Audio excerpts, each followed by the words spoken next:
بسم اللہ الرحمن الرحیم للہ ما فی السماوات وما فی الارض، اللہ ہی کا ہے جو کچھ آسمانوں میں ہے اور جو کچھ زمین میں۔ اس کائنات کی بادشاہت بھی اللہ کی ہے اور اس کائنات کو چلانے والا بھی اللہ ہے۔ اب چونکہ سورۃ البقرہ کنکلوڈ ہو رہی ہے، اور جب بھی صورتیں کنکلوڈ ہوتی ہیں، اپنی اینڈنگ کی طرف جاتی ہیں، تو اکثر اوقات انہی الفاظ کے ساتھ اللہ تعالیٰ اپنی تعریف کو بیان فرماتا ہے۔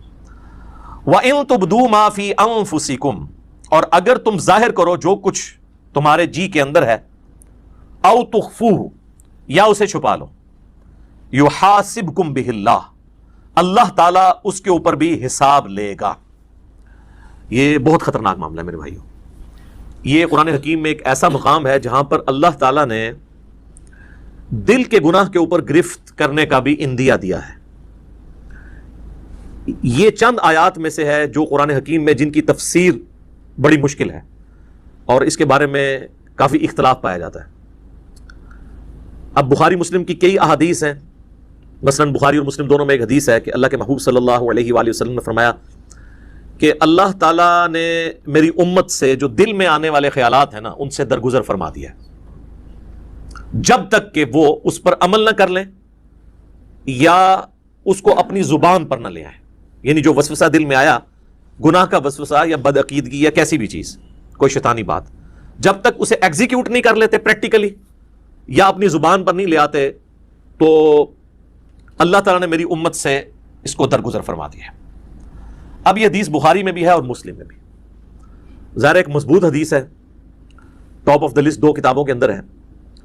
تو اس حدیث کی بنیاد پہ بعض مفسرین کا خیال ہے کہ یہ آیت ہی منسوخ ہے قرآن کی، کہ جی اللہ تعالیٰ دل میں آنے والے گناہوں کے اوپر بھی گرفت فرما سکتا ہے، کیونکہ حدیث میں جو آ گیا کہ اللہ نے معاف کر دیا، لہذا یہ آیت منسوخ ہے۔ حالانکہ ہمیں کوئی حدیث اس بات پہ مجبور نہیں کرتی کہ ہم قرآن کی کسی آیت کو منسوخ مانیں، اور اس میں بڑے بڑے مفسرین نے ٹھوکر کھائی ہے، پرانے بزرگوں میں سے بھی اور آج کل کے بھی۔ میں نے اس کے اوپر کافی غور و تفکر کیا تو میں اس نتیجے پہ پہنچا کہ یہ قرآن حکیم کے ساتھ علمی خیانت کے مترادف ہے اگر کوئی شخص اس آیت کو ان احادیث کی بنیاد کے اوپر منسوخ مانتا ہے، کیونکہ کئی اور احادیث ہیں جن میں ہمارے پاس وہ رزلٹ بھی نکلتا ہے جو اس آیت کے اندر بیان ہوا ہے۔ تو میں کوشش کروں گا کہ میں اس کو بریف کروں اس حوالے سے کہ یہ جو دل کا اللہ تعالیٰ نے معاملہ گرفت کے اعتبار سے بیان کیا ہے، اس کے کیا معنی ہو سکتے ہیں۔ تو غور و تفکر کرنے کے بعد میں اس رزلٹ پہ پہنچا ہوں کہ یہ جو اللہ تعالیٰ نے فرمایا نا، وَإِن تُبْدُوا مَا فِي أَنفُسِكُمْ أَوْ تُخْفُوهُ يُحَاسِبْكُمْ بِهِ اللَّهُ، چاہے تم اپنے جی کے خیال کو ظاہر کر دو یا جی میں چھپا کر رکھو، اس پہ بھی اللہ محاسبہ کر دے گا، پکڑ فرما لے گا۔ اس کے 2 معنی ہو سکتے ہیں۔ ایک تو یہ ہے کہ دل کی نیت کے اوپر اللہ تعالیٰ گرفت کرے، کہ کسی نے نیکی کا کام بظاہر تو بڑا اچھا کیا، دل میں ریاکاری کی نیت تھی، تو اللہ تعالیٰ اس دل کے خیال کے اوپر گرفت کرتے ہوئے اس کی نیکی کو 0 سے ملٹیپلائی کر دے گا۔ تو یہ تو مسلمانوں کا اجماعی عقیدہ ہے کہ ایسا ہی ہوگا۔ اور دوسرا معنی یہ ہے کہ دل میں آنے والا ایسا وسوسہ جو جان بوجھ کر لایا جائے، یا کسی گناہ کا خیال اپنے دل میں جان بوجھ کر لایا جائے اور اس خیال کو لانے کے بعد اس کی پیروی کرتے ہوئے اس کی لذت دل میں محسوس کی جائے جان بوجھ کر، تو اس کے اوپر بھی گرفت ہوگی۔ یہ دونوں معنی اپنی جگہ درست ہیں۔ پہلے والا تو ہمیں پتہ ہی ہے، ریاکاری والا، بخاری اور مسلم دونوں میں حدیث ہے۔ بخاری کی پہلی حدیث یہی ہے، انما الاعمال بالنیات، اعمال کا دار و مدار نیتوں کے اوپر ہے، اور یہ نیک عمال کے بارے میں ہے، برے عمال کے بارے میں نہیں۔ برا عمل چاہے اچھی نیت سے بھی کیا جائے وہ گناہ ہی ہے، یہ نیک عمال کے بارے میں، کیونکہ اس سے آگے الفاظ ہیں اسی حدیث میں کہ اعمال کا دار و مدار نیت پہ ہے۔ اگر کسی شخص نے اللہ اور اس کے رسول کے لیے ہجرت کی تو اس کی نیت اللہ اور اس کے رسول کے لیے لکھی جائے گی، اور اگر کسی شخص نے کسی عورت کی نکاح کی خواہش میں ہجرت کی تو اس کی ہجرت اس کے لیے لکھی جائے گی۔ اگرچہ نکاح کی خواہش کوئی بری چیز نہیں ہے، لیکن اللہ تعالیٰ کہتا ہے کہ میرے اعتبار سے جو نیکی کرنی ہو پیورلی میرے لیے ہو۔ تو یہ چیز بتا رہی ہے کہ نیک عمل میں خالصتاً اللہ کی نیت ہو، برے عمل کا تو لینا دینا ہی نہیں اس کے ساتھ، کیونکہ انہی احادیث کو لوگ مس یوز کر کے ایکسٹرا جوڈیشل ایکٹیویٹیز پرفارم کرتے ہیں۔ ہمارے مولویوں کے ورغلائے ہوئے لوگ بھی اور ہمارے بعض ریاستی اداروں کے ورغلائے ہوئے لوگ بھی، وہ کہتے ہیں نیت تمہاری اچھی تھی، اگرچہ کام برا کر دیا، بندہ مار دیا، خیر اللہ تعالیٰ معاف کرے گا۔ نہیں، تو میری اس کے اوپر پہلے سے ویڈیوز آ چکی ہیں، آپ یوٹیوب پہ جا کے لکھیں ایکسٹرا جوڈیشل کلنگ ان اسلام، جو یہ آپ کو پتہ ہے سائیوال انسیڈنٹ ہوا تھا، اس پہ میں نے یہ ساری پھر چیزوں کو بریف بھی کیا تھا قرآن اور احادیث کی روشنی میں. تو یہ نیک عمال کے بارے میں ہے کہ اگر وہ نیک عمل اچھی نیت سے ہوگا، اللہ کے لیے ہوگا تو اجر ملے گا، اور اگر اللہ کے لیے نہیں ہے تو اجر 0 سے ملٹیپلائی، ختم. اسی کو سپورٹو وہ صحیح مسلم کی حدیث ہے کہ اللہ تعالیٰ تمہاری شکلوں اور مال کو نہیں دیکھتا، دلوں اور اعمال کو دیکھتا ہے. شکل خوبصورت ہے، مال اللہ کی راہ میں کوئی خرچ بھی کر رہا ہے، لیکن دل میں نیت کسی اور چیز کی ہے تو اللہ نے دل کو دیکھنا ہے، اور پھر اعمال بھی اچھے ہونے چاہیے، اس چیز کو بھی دیکھنا ہے اللہ تعالیٰ نے. اسی کو سپورٹو صحیح مسلم کی ایک اور حدیث جو میں نے کئی دفعہ بیان کی ہے، قیامت والے دن اللہ تعالیٰ کی بارگاہ میں ایک شہید، ایک قرآن کے عالم اور ایک سخی کو پیش کیا جائے گا. اللہ تعالیٰ شہید کے سامنے اپنی نعمتیں گنوائے گا اور پھر پوچھے گا کہ تجھے میں نے اتنا کچھ دیا، اس کے بدلے میں تو نے کیا کیا؟ وہ کہے گا یا اللہ جان ہی تو تھی، تیرے لیے دے دی. واقعی یہ تو بات حقیقت ہے کہ انسان سب سے زیادہ کسی کے لیے یہی کر سکتا ہے کہ اپنی زندگی دے دے. تو اللہ تعالیٰ فرمائے گا کہ تم نے جان اس لیے دی کہ لوگ تمہیں بہادر سمجھے، تو دنیا میں تمہیں تمہارا اجر مل چکا ہے. پھر اللہ تعالیٰ اسے اوندے منہ گھسیٹ کر جہنم میں پھینک دے گا. اللہم اجرنا من النار، آمین. پھر ایک قرآن کے عالم کو بلایا جائے گا، اللہ تعالیٰ فرمائے گا میں نے تجھے قرآن کا علم دیا تو اس کے بدلے میں تو نے میرے لیے کیا کیا؟ تو کہے گا یا اللہ میں اتنے لوگوں کو قرآن سکھاتا تھا تیری رضا کی خاطر، علم سکھاتا. تو اللہ تعالیٰ فرمائے گا کہ تم نے یہ سب کچھ اس لیے کیا کہ لوگ تمہیں قرآن کا عالم کہیں، قاری کہیں، اور آج کے دور کے اعتبار سے تیرے نام کے پیچھے بھی 10 دمیں لگی ہوں اور آگے بھی 10 دمیں لگی ہوں. دیکھا نہیں آپ نے علماء کے اشتہاروں پہ نام اتنے مشکل الفاظ لکھے ہوئے ہوتے ہیں، حالانکہ وہ الفاظ بھی شرما رہے ہوتے ہیں کہ کس کے ساتھ لگاتی ہے. تو تجھے دنیا میں کافی لوگوں نے تیری تعریف کی ہے، میرے ہاں تیرے لیے کوئی اجر نہیں، تو اجر دنیا میں لے چکا ہے جس مشہوری کے لیے تو نے کیا تھا. تو اوندا منہ کر کے دوزخ میں اسے بھی پھینک دیا جائے گا. پھر اللہ تعالیٰ ایک سخی کو بلائے گا کہ تجھے اتنا مال دیا، تو نے میرے لیے کیا کیا؟ وہ کہے گا یا اللہ میں نے تیری راہ میں جو موقع بھی تھا، جس موقع پہ تو خوش ہوتا تھا، میں نے وہاں خرچ کیا، غریبوں پہ بھی خرچ کیا، مسجد کے اوپر بھی لگا دیا، مدارس کے اوپر بھی لگوایا، اور کئی ایک یتیم خانے کھول دیے، مسجد کی ٹوٹیوں کے اوپر نیم پلیٹ بھی اپنے نام کی لگوائی. آج کے دور کے اعتبار سے میرے محلے کے نمازیوں سے بھی تو پوچھ سکتا ہے. تو لیکن یہ سارے دھوکے تو نمازیوں کو ہی دیے جا سکتے ہیں، ایون فرشتے بھی دھوکے کھا جاتے ہیں کیونکہ وہ بھی ظاہری عمل دیکھ رہے ہوتے ہیں. تو at the end of the day حساب تو اللہ نے لینا ہے. اللہ فرمائے گا تو نے یہ جو تیرے نامہ مال میں گرچہ نیکیاں لکھی ہوئی ہیں، لیکن یہ نیکیاں فرشتوں نے لکھی ہیں، بندوں کی نظر میں ہے، میری نظر میں تو نہیں ہے، کیونکہ تو نے سب کچھ لوگوں سے تعریف کے لیے کیا کہ میرے دسترخوان سے اتنے لوگ کھاتے تھے، میرے ہاسپٹل سے اتنے لوگ علاج کرواتے تھے، تو میرے حضور تو اس کا کوئی اجر نہیں ہے. اس کو بھی اونا منہ کر کے دوزخ میں ڈال دیا جائے گا. سر یہ 3 مثالیں اللہ کے محبوب صلی اللہ علیہ وآلہ وسلم نے دی ہیں. اگر آپ میں سے کوئی شخص سمجھتا ہے کہ دنیا میں ان 3 نیکیوں سے بڑی کوئی نیکی ہو سکتی ہے تو میرے سامنے لے آئے. کیا شہید ہونے سے بڑی کوئی نیکی انسان اللہ کے لیے کر سکتا ہے؟ اور اگر کسی نے یہ نہیں کی ہے، قرآن کی تعلیم سیکھنے اور سکھانے سے بڑی کوئی نیکی کر سکتا ہے؟ بخاری کی حدیث ہے تم میں سب سے بہتر وہ جو قرآن سیکھے اور سکھائے. اور بخاری مسلم کی ایک اور حدیث ہے کہ 2 ہی لوگ ہیں جن پہ رشک کیا جا سکتا ہے. اگر تم نے حسد کرنا جائز ہوتا نا تو 2 ہی لوگ ہیں جن سے انسان کو حسد کرنا چاہیے. ایک جسے اللہ نے قرآن کا علم دیا اور وہ لوگوں کو سکھاتا ہے، اور دوسرے جسے اللہ نے مال دیا اور وہ اللہ کی راہ میں خرچ کرتا ہے. اور تیسری نیکی یہاں پہ بھی مال ہی ہوئی ہے. یعنی اس کائنات میں سب سے بڑی 3 نیکیاں یہی ہو سکتی ہیں: شہادت، قرآن کا علم سیکھنا اور سکھانا، اور اللہ کی راہ میں صدقہ اور خیرات کرنا. یہ 3 نیکیاں بھی برباد ہو جائیں گی اگر اللہ کے لیے نہیں کی. ایون اگر اس میں کسی کو شریک بھی کیا تھا تب بھی برباد. مسند احمد میں حدیث ہے جس نے کسی کے دکھلاوے کے لیے نماز پڑھی گویا اس نے شرک کیا. اب مجھے بتائیں دکھلاوے کے لیے کون نماز پڑھ سکتا ہے؟ یہ کوئی اتنا آسان کام ہے؟ ہاں چلے چند ایک لوگ پڑھتے ہوں گے شاید، جس طرح وہ ہمارے قریبی دوست بتانے لگے کہ آپ کو پتا ہے جو پاکستان کے ایک فارمر پریزیڈنٹ تھے ضیاء الحق صاحب، ان کی پالیسیز سے 1000 اختلاف، لیکن ایک دیندار آدمی تھا، تو نمازی بڑا پکا تھا وہ. تو وہ کہنے لگے کہ انہوں نے لیاقت باغ آنا تھا، کہتے ہیں میری ڈیوٹی اس وقت میں نیا آفیسر بھرتی ہوا تھا، پھر تو خیر وہ 22ویں گریڈ میں ریٹائر ہوئے. تو کہنے لگے کہ میری ڈیوٹی تھی کہ صدر صاحب کو آپ نے وضو کروانا ہے نماز عصر کے لیے. تو کہتے ہیں جب وہ آئے تو میں نے ان کو کہا کہ سر میں نے پانی آپ کے لیے گرم کر کے رکھا ہوا ہے، سردیاں تھیں. وہ کہنے لگے بیٹا مجھے پتا تھا نماز عصر کا ٹائم ہے تو میں گھر سے وضو کر کے آیا ہوں. تو کہتے ہیں نماز کا ٹائم ہوا تو اب چونکہ صدر صاحب نماز پڑھ رہے ہیں تو لوگ بغیر وضو کے ہی پیچھے کھڑے ہو گئے.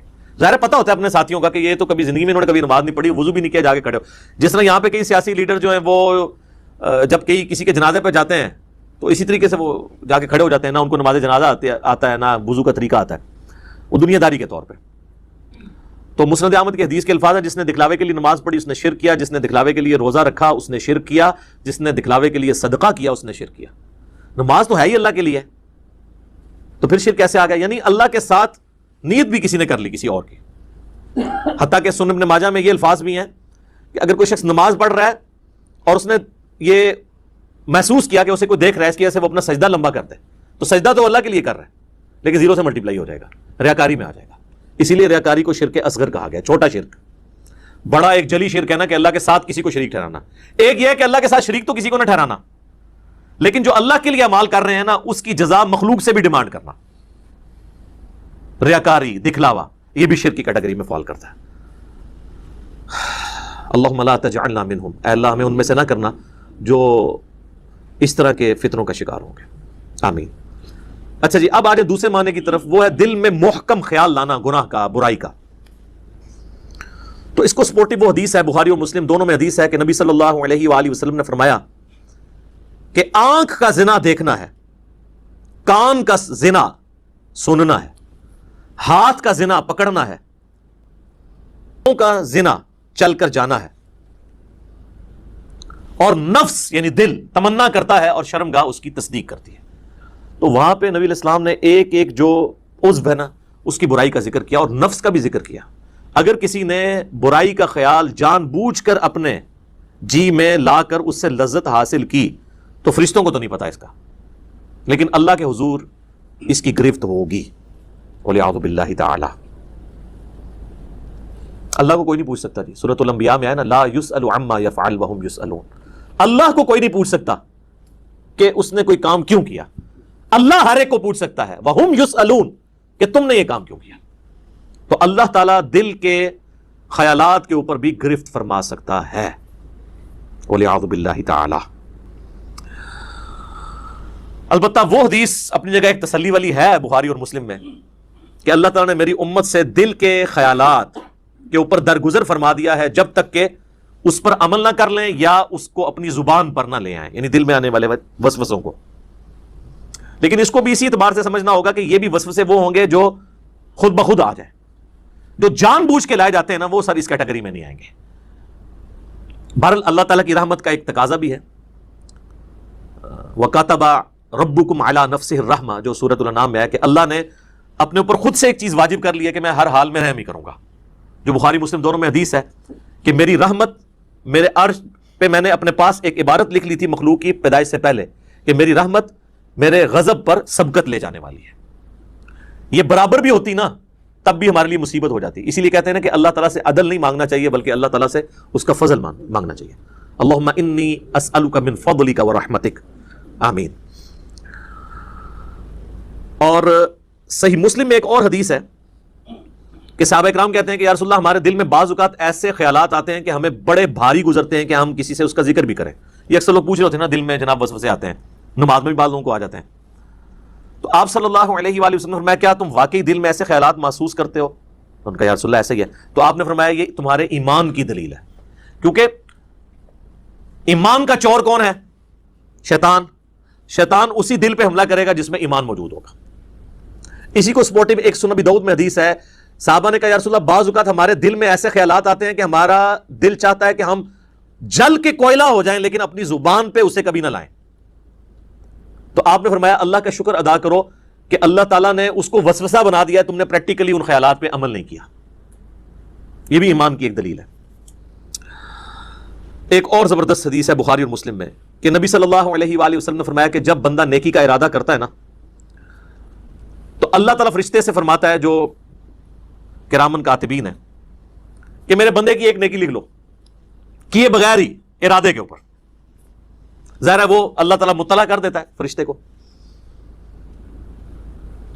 اور جب وہ نیکی کرتا ہے نا پھر اللہ تعالیٰ فرماتا ہے اب اس کی نیکی کو 10 سے لے کر 700 گنا تک بڑھا دو، جس طرح اللہ تعالیٰ ان کو گائیڈ کرتا ہے کہ جس کا جو لیول ہے اس کے اعتبار سے. 10 تو ملنا ہی ہے نا، جو سورۃ الانعام میں باقی صورتوں میں آیا کہ جو ایک نیکی لے کے آئے گا اس کے بدلے اسے 10 دی جائیں گی. جو بخاری مسلم میں آیا کہ نمازیں تو 5 پڑھی جائیں گی لیکن ثواب 50 کا ملے گا، 10 گنا. اور جب میرا بندہ برائی کا ارادہ کرتا ہے تو اللہ تعالیٰ فرماتا ہے کہ اس کی برائی نہ لکھو کیونکہ صرف اس نے ارادہ کیا، اور اگر وہ برائی سے رک جائے تو اللہ تعالیٰ ماتا ہے ایک نیکی لکھ لو کیونکہ اس نے برائی کو جو چھوڑا یہ بھی ایک نیکی ہے.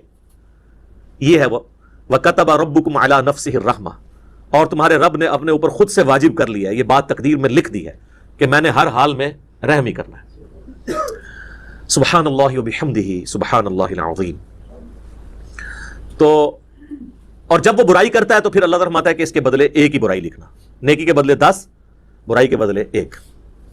بخاری و مسلم میں ایک اور حدیث ہے کہ شیطان انسان کے جسم میں خون کی طرح گردش کرتا ہے، اور مسلم شریف میں حدیث ہے کہ ہر انسان کے ساتھ ایک جن ہے شیطان، کیونکہ شیطان جنات میں سے نا، جو اسے برائی کی طرف بلاتا ہے، اور ایک فرشتہ ہے جو اسے اچھائی کی طرف بلاتا ہے. تو صحابہ نے جرأت کر کے پوچھا یا رسول اللہ آپ کے ساتھ بھی؟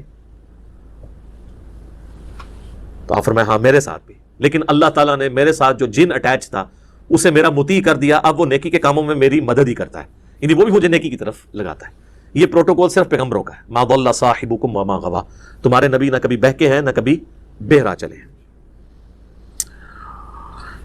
صحیح مسلم میں ایک اور حدیث ہے کہ ایک صحابی نے حضور کو شکایت کی کہ یا رسول اللہ میں نماز پڑھتا ہوں تو مجھے برے برے خیالات آتے ہیں، وسوسے آتے ہیں. تو آپ نے فرمایا یہ خاص شیطان ہے جو آ کے وسوسے دلاتا ہے. جب تم نماز کی حالت میں اس طرح کے وسوسے محسوس کرو، اور نماز کے سوا بھی، اگر نماز میں ہے تو نماز کے سوا بھی، تو 3 دفعہ پڑھو اعوذ باللہ من الشیطان الرجیم، یعنی میں اللہ کی پناہ مانگتا ہوں راندہ درگاہ کیے ہوئے شیطان سے، اور اپنے بائیں طرف 3 دفعہ تھوک دو. اب یہ فزیکلی تھوکنا نہیں ہوگا، بس صرف زبان سے ہلکا سا ایسے بس. یہی بخاری مسلم میں ہے کہ اگر کوئی شخص برا خواب دیکھ لے تو وہ اٹھتے ہی اعوذ باللہ من الشیطان الرجیم پڑھ کے 3 دفعہ بائیں طرف تھوک دے تو اللہ تعالیٰ اس خواب کے شر سے اسے بچا لے گا، چونکہ وہ برے خواب شیطان کی طرف سے ہوتے ہیں. تو نماز کے دوران بھی اگر کسی کو خیال آئے تو وہ یہ کر سکتا ہے. باقی یہ خیالات آنے کی کئی ٹیکنیکل ریزن بھی ہیں. پورا دن آپ دنیا کے کاموں کا حساب کتاب کریں گے تو نماز کے اندر کوئی سوئچ تو نہیں ہے جو آپ آف کر کے نماز میں داخل ہو جائیں گے. ظاہر ہے اس کے لیے پھر اسی لیے تو کہا گیا کہ بھئی اذان کی آواز سنو، مسجد کی طرف چلو، وضو کرو گے، اس کے بعد سنتیں ادا کرو گے، پھر کہیں دماغ آہستہ آہستہ سٹیبل ہوتے ہوتے تو کہیں فرض نماز کے لیے جا کے پھر سٹیبل ہوگا. اور اگر ہر وقت دنیا داری کا معاملہ چلتا رہیں گے، یعنی نماز شروع کرنے سے پہلے بھی آپ فون سن رہے ہیں اور نماز کے دوران بھی فون آپ کا چل رہا ہے، اور نماز سلام پھیرتے بھی آپ فون سن رہے ہیں، تو پھر کہتے مٹی پڑھنی ہے نماز، پھر تو خیالات ہی آئیں گے نا. اور دوسرا نماز کا اگر ترجمہ نہ آتا ہو، آپ کو پتہ نہ ہو آپ اللہ کے سامنے کیا عرض کر رہے ہیں، پھر بھی نہیں ظاہر ہے. تو یہ زیادہ تر جو لوگ کہتے ہیں خیالات آتے ہیں، یہ 99% لوگوں کے ساتھ یہ مسئلہ ہے کہ وہ ٹھیک آ رہے ہوتے ہیں خیالات، جو وہ کر رہے ہوتے ہیں وہی کچھ آ رہا ہوتا ہے. اور ٹیکنیکلی اس معاملے کو ہینڈل کرنے کی ضرورت ہے. اور سب سے بڑی ہینڈلنگ کسی بھی برے وسوسے کی یا خیال آنے کی یہ ہے کہ اس کی طرف توجہ نہ دی جائے. انسان کا دماغ اللہ نے ایسا بنایا کہ یہ بیک وقت کئی ایک مازوں پہ چل رہا ہوتا ہے. یہ دماغ کو کوئی سوئچ نہیں ہے کہ جو آپ آف کر سکیں. یہ ذہن میں رکھیے گا. یہ تو ہو ہی نہیں سکتا کہ دماغ میں خیال نہ آئیں گے، بس اس کی طرف متوجہ نہیں ہونا. یہ خیالات پیغمبروں کو بھی آتے ہیں، صحابہ کو بھی آتے ہیں. آج میرا ٹاپک نہیں ہے. بخاری مسلم میں حدیث ہے نا، حضور علیہ السلام نماز پڑھ رہے تھے تو سامنے ایک رنگین پردہ تھا، تو آپ نے نماز کے بعد حضرت عائشہ سے کہا کہ اس کو ریموو کرو، اس نے نماز میں میری توجہ بٹا دی ہے. ٹھیک ہے. اور صحیح بخاری میں امام بخاری لے کے ہیں کہ حضرت عمر فاروق رضی اللہ تعالیٰ کہتے ہیں بعض اوقات میں اپنے جنگ کی پلاننگ نماز میں کر رہا ہوتا ہوں. ذرا جنگ کی تو ٹینشن ہی ایک علیحدہ ہے نا سر. ایک بندہ جب بارڈر پہ کھڑا ہوا ہے تو اس وقت وہ خوشی سے نماز نہیں پڑھے گا، وہ تو ظاہر ایک حالت جنگ میں ہے. اس لیے قرآن میں نماز خوف کہا گیا اسے. اور دیکھیں آپ سورہ نساء میں ہے کہ جب نماز خوف ہے نا تو وہ آپ نے جس طرح پڑھنی ہے، اس کے بعد جب تم امن کی حالت میں جاؤ تو خوب اللہ کا ذکر کیا کرو، کیونکہ وہ تسلی کا موقع تمہیں ذکر کرنے کا ملے گا. خوف کی حالت میں تو پھر اسی قسم کی نماز ہوگی نا. لیکن اگر آپ نے پوری زندگی حالت خوف بنائی ہوئی ہے، کاروبار کے ٹھپ ہو جانے کا خوف، تو پھر تو میں کہتا ہوں ایسی زندگی پہ لعنت ہے، اور فوراً سے پہلے اللہ کی طرف رجوع لانا چاہیے انسان کو. باقی اس میں کئی ٹاپکس میں ڈسکس کر سکتا تھا، اب آلموسٹ 15 منٹ رہ گئے ہیں تو ہم جلدی سے وہ آیات کور کر لیتے ہیں. یہ ٹیکنیکل گفتگو تھی جو کرنا ضروری تھی. میں نے اس لیے یہ پورا لیکچر 42 صرف ان آیات کے اوپر رکھا تھا، اور خصوصاً اس میں یہ جو چند ایک ٹاپکس ہیں. باقی تو اب صرف ترجمہ ہی ہم کور کریں گے تو وہ خود سیلف ایکسپلینیٹری ہے، ہم اس کو کور کر لیتے ہیں. شیطانی وسوسوں کے اعتبار سے میرے 2 لیکچرز ہیں، مسئلہ 83A اور 83B. شیطانی وسوسے اور ان کا علاج 83A ہے، اور 83B ہے اللہ کو کس نے پیدا کیا اور جدید شیطانی وسوسوں کا تحقیقی جائزہ جس میں نے پروفیسر رچرڈ ڈاکنز کی کتاب دا گاڈ ڈیلوژن کے حوالے سے بھی ڈسکشن کی تھی. آج مان لی میں اس کو سکپ کرتا ہوں. اب آ جائیں ان آیات کی طرف. تو اللہ تعالیٰ ہمارا ہے کہ اللہ تعالیٰ چاہے تو دل میں آنے والے خیالات کے اوپر بھی گرفت فرما سکتا ہے. فَيَغْفِرُ لِمَن يَشَاءُ وَيُعَذِّبُ مَن يَشَاءُ, پھر اس کی مرضی جسے بخش دے اور جسے عذاب دے. وہ اللہ تعالیٰ کا فیصلہ ہے کہ اس نے کس کے لیے کیا فیصلہ کرنا ہے. اللہم حاسبنی حسابا یسیرا, اللہ ہمارے لیے حساب کو آسان فرمانا. واللہ علی کل شیء قدیر, اور اللہ تعالیٰ ہر چیز کے اوپر قادر ہے. پھر وہ یاد کریں آیت لا یسأل عما یفعل وہم یسألون, اللہ کو کوئی نہیں پوچھ سکتا کہ اس نے یہ کیوں کیا, وہ ہر ایک کو پوچھ سکتا ہے کہ تم نے یہ کیوں کیا.